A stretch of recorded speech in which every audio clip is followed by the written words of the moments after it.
Mesdames, Messieurs, bonjour. Ici Michel Lacroix qui vous souhaite la bienvenue à l'émission. Au 19e, cette semaine, on rencontre un joueur qui remonte lentement à la surface sur le circuit PGA Tour, Jason Dufner.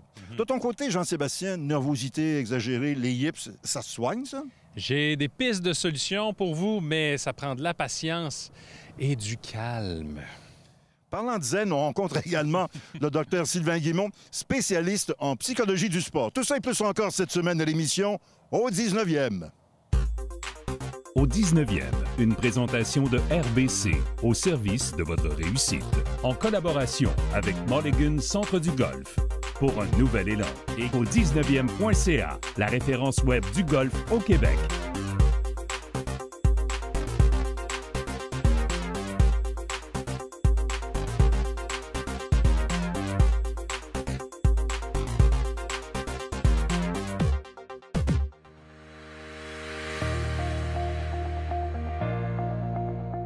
En compagnie de Jason Dufner, nouvellement arrivé à l'équipe de Cobra Puma Golf. Jason, you've been on tour for quite a while, lately without any sponsors. What does it feel like to get into a new brand like Cobra Puma Golf? Yeah, I'm excited about the partnership going forward. I've been playing their stuff since, April of last year, so I've done some due diligence. One thing I didn't want to get into is form a partnership and then not know the product very well. So I've been really impressed with the product I've been playing. I'm really impressed with the new product that's coming out here at the beginning of the year. I think they have a lot of great products. The driver is really good. I love the irons, I love the wedges, and I think their ability to kind of customize for us because, tour players don't necessarily need what's off the rack, so to speak, or what your viewers might be buying. It's pretty close, but being able to have that customability to just kind of fit it to my game has been really a great thing with Cobra. From a performance standpoint, 2019, what did you learn from yourself and you're going to bring it to 2020? Yeah, 19 I went through a lot of change. I went through a lot of physical change. I've been trying to rework my swing a little bit, rework my short game, rework my putting to get better. I felt like I achieved a lot of things, but I kind of got stagnant a little bit with what I was doing. Wasn't real happy with the direction I was going in. I felt like I could probably play the tour and have some good finishes and maybe a chance to win here or there. But in order to really be competitive week in and week out and maybe, win more events, have chances at majors, I need to make some changes. So 19 was a lot about change for me. I think, going forward to start the season, I feel good physically, but now because of that change, I didn't play as well. I didn't have really a lot of good results, so the mental side of it needs to get a little better. Your confidence comes, to me, a lot from your prior experiences, and I don't have a lot to draw on from 19. So I need to, start building that confidence up a little bit, and hopefully we got a couple events left in the fall and start in 2020, I can start to see some better results and start to, get into that position where when you step on the tee on Thursdays, you feel like you're going to play good or you're going to play good. You're talking about changes on the calendar size. There was a big change side. I mean, majors every month. Did you change something? Or are you going to change something for 2020? It didn't affect me as much. I only played in 2 of the majors, so I can't really speak on it too much. I didn't even make the playoffs in 19, so my season was pretty short. So we'll see. It'll be kind of a touch and go type of thing. I think most of us get pretty set in our schedule. You kind of got to pick and choose when you're going to play good or when you're going to play and hope that you can play good and do that. But we'll see. Hopefully I can, win early, get into the Masters and have that problem. I'd love to have that problem to figure out what it's going to be like. Jason, thank you for your time and best of luck. C'est maintenant le temps de la question quiz de la semaine. Et Émilie, on est à l'approche du 3e tournoi majeur de la saison sur le circuit PGA Tour. Et c'est la 120e édition du US Open. Oui, depuis quelques années, ça semble être l'affaire des Américains. En fait, depuis 2015, ce ne sont que des Américains qui ont remporté le prestigieux tournoi. On passe entre autres aux 2 victoires de l'Américain Brooks Koepka. Oui. L'an dernier, on était du côté de Pebble Beach sur la côte ouest. Cette année, on est sur la côte est. Oui, on se dirige dans la région de New York, tout juste au nord de la Grosse Pomme. Le club de golf Winged Foot Réputation qui n'est plus à faire. On reçoit l'Omnium américain pour la 6e fois. On a reçu des Omniums américains féminins, seniors, amateurs et même le championnat de la PGA. En ce qui a trait au US Open, on doit remonter en 2006 où c'était l'Australien Geoff Ogilvy qui avait remporté le prestigieux tournoi. Alors voici la question. Quel a été le score cumulatif final du vainqueur Geoff Ogilvy lors du US Open de 2006? A, +1, B, +3, C, +5. La réponse après la pause.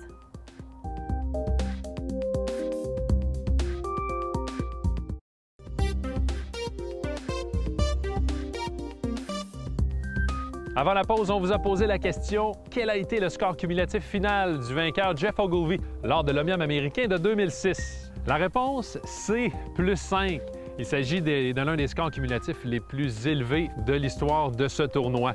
Vous vous rappelez, Geoff Ogilvy avait enregistré de précieuses normales au 17e et 18e trou pour afficher un score de +5.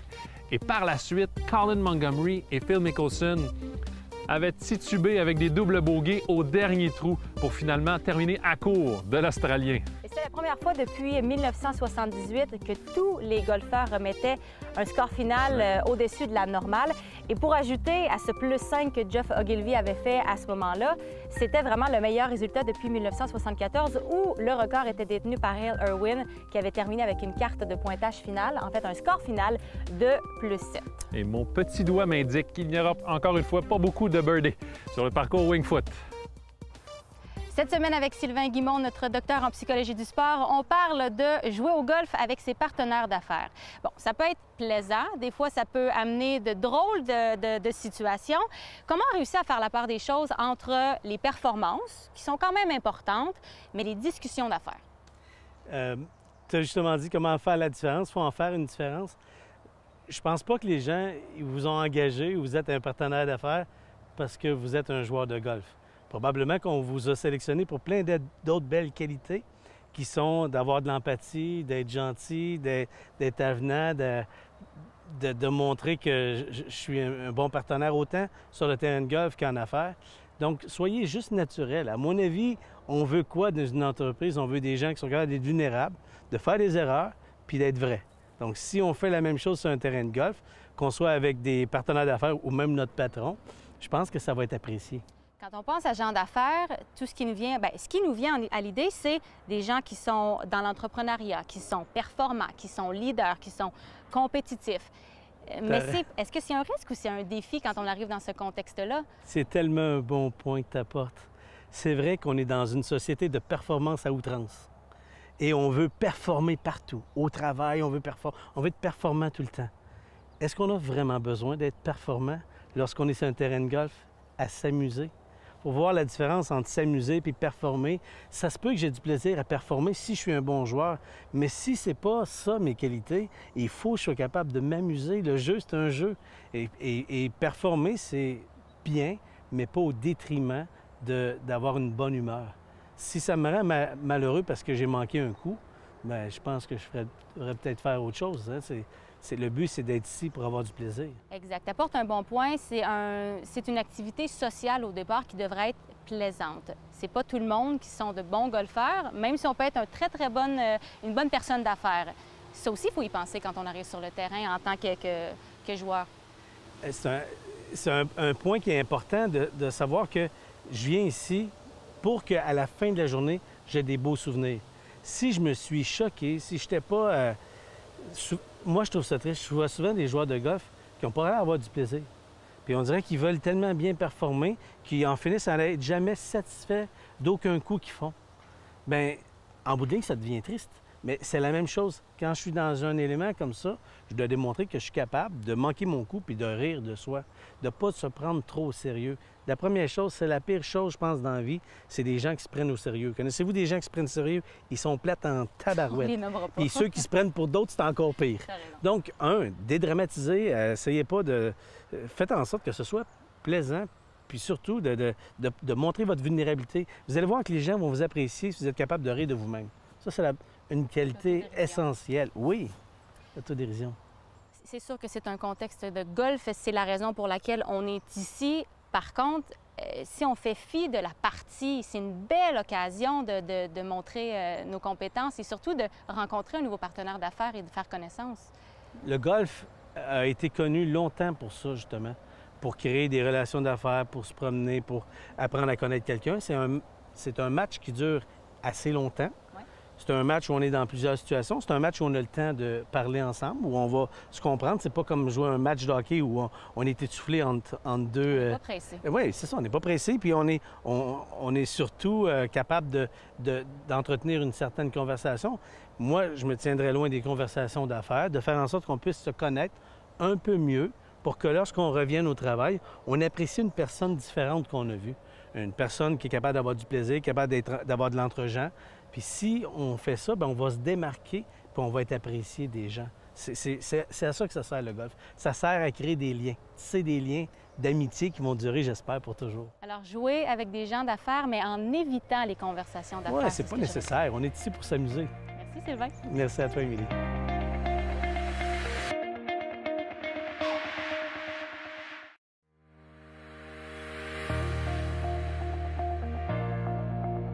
Mulligan Centre du Golf présente la capsule équipement.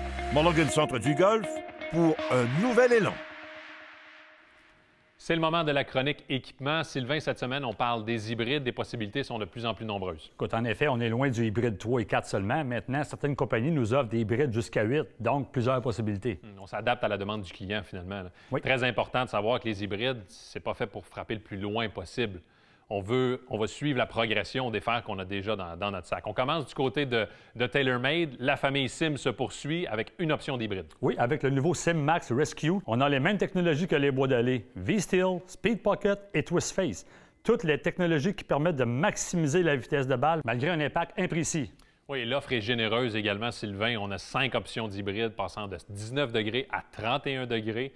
Du côté de Callaway, maintenant, on a 4 options d'hybride. Écoute, c'est assez impressionnant. On suit la même progression que la famille Maverick. On a le Maverick, Maverick Max et le Maverick Pro. Si ce n'est pas assez, il y a le super hybride qui a un modèle genre stéroïde. Une tige ajustable, une tête complètement titane avec aucun compromis. On s'approche d'un bois d'allée avec ce modèle-là. Tout à fait. On a un look beaucoup plus volumineux que les 3 autres. Si l'on revient justement à notre trio Maverick, Sylvain, il renferme les mêmes technologies, mais sous un châssis différent. Exactement. C'est vraiment une question de préférence et de performance. La version Max est celle qui pardonne le plus et la version Pro est celle qui offre le plus de contrôle pour la trajectoire. La version standard se retrouve entre les deux.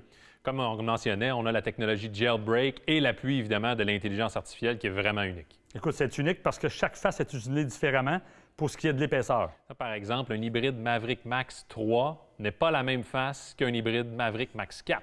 Oui, même s'il n'est pas visible à l'œil nu, la face est machinée différemment pour répondre aux critères de chaque bâton. Bien, dites-vous que si dans la famille des 3 hybrides, il y a 13 hybrides, mais on a 13 faces de bâtons complètement différentes. C'est quand même impressionnant que la technologie nous amène à ce niveau. Maintenant, du côté de Cleveland, c'est une question de hauteur avec le Launcher Halo. Oui, en effet, on a un tout nouveau bâton cette année. Il possède la technologie Glide Rail. Ça permet d'améliorer l'interaction du bâton avec le sol, spécialement si vous touchez le sol avant de toucher la balle. Aussi, si votre face de bâton n'est pas droite à l'impact, ça va aider à neutraliser la tête pour donner un meilleur contact avec la balle. Même chose du côté de Cobra.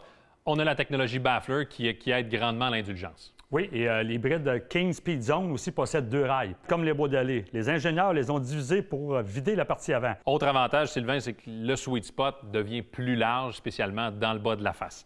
Maintenant, du côté de Ping, toujours la famille G410, un look un peu différent, une couronne profilée. Oui, on peut voir la technologie Turbolator qui aide à réduire l'effet de traînée, mais qui aide également l'alignement du bâton. Beaucoup de choix pour répondre à la demande aussi. On a de l'hybride 2 à l'hybride 6. Oui, avec la tige ajustable et ses 8 positions, vous pouvez configurer un ou plusieurs hybrides et les possibilités varient entre 15,5 et 31,5. Merci Sylvain pour ces commentaires, toujours très utiles. La semaine prochaine, on fait le saut du côté des fers, plus précisément dans la catégorie développement. Bonne semaine! Aujourd'hui, pour notre entrevue nutrition avec Ève Crépeau, nutritionniste. Ève, il y a des golfeurs qui jouent plusieurs rondes de golf dans une semaine, dans un mois. La récupération, elle est vraiment importante. Mais avant même de parler de récupération, comment se prépare une ronde de golf? Bien, il faut bien manger. Souvent, on va jouer plus souvent du temps le matin. Donc, le déjeuner va être la principale source alimentaire avant la ronde de golf. Donc, pour avoir suffisamment d'énergie, on veut avoir des glucides dans ce déjeuner-là, mais je vais avoir suffisamment de protéines aussi parce que le golf, c'est long. Donc, je veux pas avoir faim rapidement puis être déconcentrée par cette sensation de faim-là pendant que je joue. Donc, un déjeuner qui va contenir à la fois des glucides et des protéines, c'est quoi? Ça peut être, par exemple, des œufs, une omelette avec des tranches de pain, des fruits, par exemple. Il ne faut pas que ce soit trop lourd, par exemple. Faut pas que ce soit trop lourd. Une omelette avec du pain, tout ça, c'est pas trop lourd. C'est sûr que si je commence à manger les œufs, le bacon, les saucisses, là, ça, c'est le déjeuner du dimanche à chaque jour, c'est peut-être pas la meilleure chose. C'est pas l'idéal. Il y a d'autres choix aussi. On peut, je sais pas si tu connais le overnight oat. Non. C'est une nouvelle tendance qui est quand même très, très sympathique pour les sportifs parce que ça regroupe plein de choses intéressantes. Du gruau, des fruits, du yogourt grec, donc il va contenir un peu plus de protéines, du lait. Je peux mettre n'importe quel fruit séché, des noix. Ça fait une espèce de belle boîte, mais qui est très, très nutritive puis que je peux manger facilement avant un match de golf, par exemple. L'après-golf, cette fois-ci, parce que comme on le disait au départ, bon, une ronde, c'est 4 heures, sauf qu'on peut en jouer plusieurs dans une semaine, il faut récupérer. Qu'est-ce qu'on fait? Surtout quand j'ai des parties de golf un jour à la fois. Donc, vraiment, je vais en avoir un le lendemain. C'est important de, oui, récupérer, avoir une bonne source de glucides après mon entraînement, après ma partie pour récupérer ce que j'aurais perdu tout au long de la journée. Mais je dirais que la priorité, c'est l'hydratation. Surtout par les journées chaudes et humides, on se déshydrate, veut pas, pendant la partie. Puis l'hydratation, c'est super important pour la concentration, tout ça. Donc, c'est vraiment important, dès la fin de la partie, de boire beaucoup d'eau pour être prêt pour le lendemain, parce que sinon, on accumule la déshydratation. Puis si j'ai plusieurs parties tout au long de la semaine, bien, si je fais pas attention à ce point-là en particulier, bien, je vais finir la semaine très handicapée à ce niveau-là. Donc, l'eau pour la récupération. Ensuite, au niveau des nutriments, qu'est-ce qu'on priorise? Les glucides pour l'énergie, un peu de protéines. Et le sel. Le sel, si c'est des journées très chaudes et humides et si je transpire beaucoup, ça dépend de chaque personne, mais c'est important de récupérer ce sel-là. Donc, le repas post-partie de golf, par exemple, pourrait être un peu plus salé qu'à l'habitude. Donc, c'est pas grave de saler ou de prendre des aliments qui sont un peu plus salés, des bretzels, des trucs comme ça, de la sauce soya, justement parce que je perds un peu plus de sel et c'est important de le récupérer. Est-ce que c'est le cas aussi avant la ronde de golf? Est-ce que notre omelette du matin, elle peut être un peu plus salée parce qu'on risque de perdre de l'eau? Bien, elle pourrait être un peu plus salée, des fois pour inciter à boire plus d'eau. Ça pourrait pas être mauvais. Ça va être surtout le après pour récupérer ce qui a été perdu si c'était une journée chaude et humide. Mais la priorité, c'est l'eau. Boire au moins une bouteille d'eau par heure pendant que je fais mon match, ça, c'est le plus important. Et pour l'athlète de haut niveau, parce qu'on a des jeunes qui nous regardent ou même des golfeurs un peu plus aguerris, qu'est-ce qu'on peut ajouter à tout ça? Donc, l'alimentation, la nutrition, il y a peut-être un secret F. Crépeau qu'on a besoin de savoir. Le secret n'est pas nutritionnel, mais j'ajouterais à ça le sommeil. Le sommeil est très important pour les performances sportives, puis souvent un peu négligé.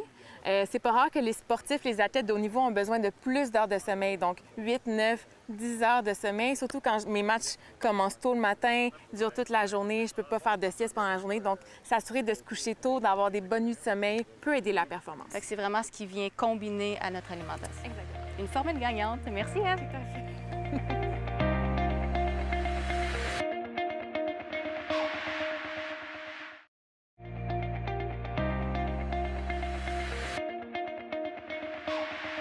Ce conseil de golf est une présentation de Cobra Puma Golf. Cette semaine, j'aborde un sujet qui fait grincer des dents, les yips, sur les coups d'approche.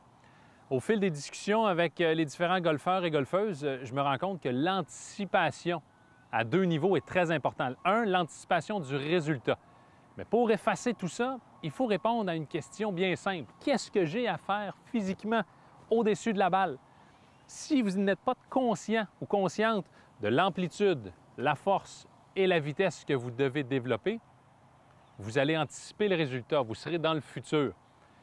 Et aussi, autre notion d'anticipation, c'est du contact avec le sol. On veut faire contact, mais juste avec la balle.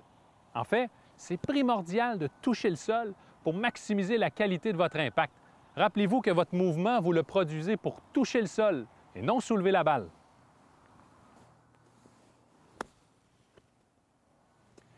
Si vous arrachez rapidement des mottes de gazon avec cet exercice, bien dites-vous que vous utilisez la portion avant, la portion tranchante de la semelle, ce qu'on appelle en anglais le leading edge. Et ça, c'est dû au fait que les mains, en fait, sont devant la balle à l'impact. Résultat, la tête de cocheur ne glisse pas, elle s'enfonce dans le sol. On veut utiliser la portion arrière de la semelle. Évidemment, c'est important de toucher le sol au bon endroit et c'est tout juste devant votre centre. En plaçant une balle en ligne avec le centre de votre position des pieds, vous allez effectuer des élans de pratique en retrait, sans toucher la balle. Le but est de toucher le sol et de faire rebondir la tête de votre cocheur tout juste devant la balle.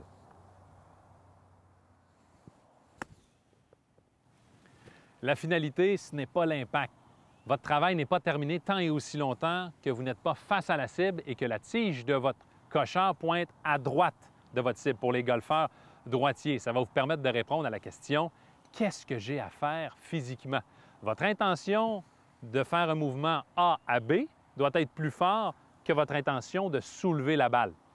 Une fois que vous êtes habitué à toucher le sol au même endroit et avec régularité, on peut le faire avec différentes vitesses. Et c'est là que la finesse s'installe. On doit être en mesure d'utiliser simplement la gravité, le poids du bâton pour développer de la vitesse et non tout simplement de la force musculaire. Mouvement actif, où musculairement je développe un rythme. Mouvement passif, où je laisse la gravité produire la vitesse. Le résultat est différent, mais mon intention physique est le même. Faire rebondir le bâton au sol et venir pointer la tige de mon cocheur du côté droit. Et ce, peu importe l'intensité du contact avec le sol. La grande différence entre les deux, évidemment, au niveau du résultat, c'est la distance. Mais pour ce qui est de la technique, c'est dans la transition. Et je suis persuadé, pour les problèmes de yips, pour plusieurs personnes, c'est là que la solution se trouve et non au niveau de l'impact. Bien souvent, lors de la transition, c'est là qu'on anticipe l'erreur, qu'on anticipe le résultat. C'est à cet endroit que l'on doit être conscient de ce qui nous reste à faire. Vous allez effectuer des élans de pratique, mais immobiliser votre geste lors de la transition et garder la position plusieurs secondes. Le but est de sentir la pesanteur du bâton et de vous concentrer sur les objectifs. Qu'est-ce que j'ai à faire physiquement? Je dois toucher le sol et faire pointer la tige de mon bâton à droite de la cible. Donc, de cette position, relâchez tout, touchez le sol et tournez vers la cible. Quand vous faites cet exercice pour la première fois, le but n'est pas d'obtenir des impacts parfaits, mais c'est d'être à l'aise, de ne ressentir aucune tension quand vient le temps de relâcher le bâton et d'attaquer la balle. Concentrez-vous sur les mouvements que vous avez à faire, c'est-à-dire de cet endroit, toucher le sol et pointer votre bâton à droite de la cible. Ça va prendre du temps, patience. Le défi n'est pas de frapper la balle, rappelez-vous, mais de toucher le sol. Elle, la balle lèvera tout seul. Bon golf! Voilà, c'est déjà tout pour cette semaine de l'émission Au 19e. La semaine prochaine, une rencontre très intéressante avec Claude Harmon, l'entraîneur de Brooks Koepka. Notamment, on s'attarde souvent aux joueurs, mais comment se préparent les instructeurs en vue de la participation de leurs joueurs à un tournoi. Et à la leçon, Éric Laporte nous donne une séance d'exercice, mais sans bâton et sans balle. Tout ça et plus encore la semaine prochaine à l'émission Au 19e. Au 19e vous a été présenté par RBC, au service de votre réussite. En collaboration avec Mulligan Centre du Golf, pour un nouvel élan. Et au 19e.ca, la référence web du golf au Québec.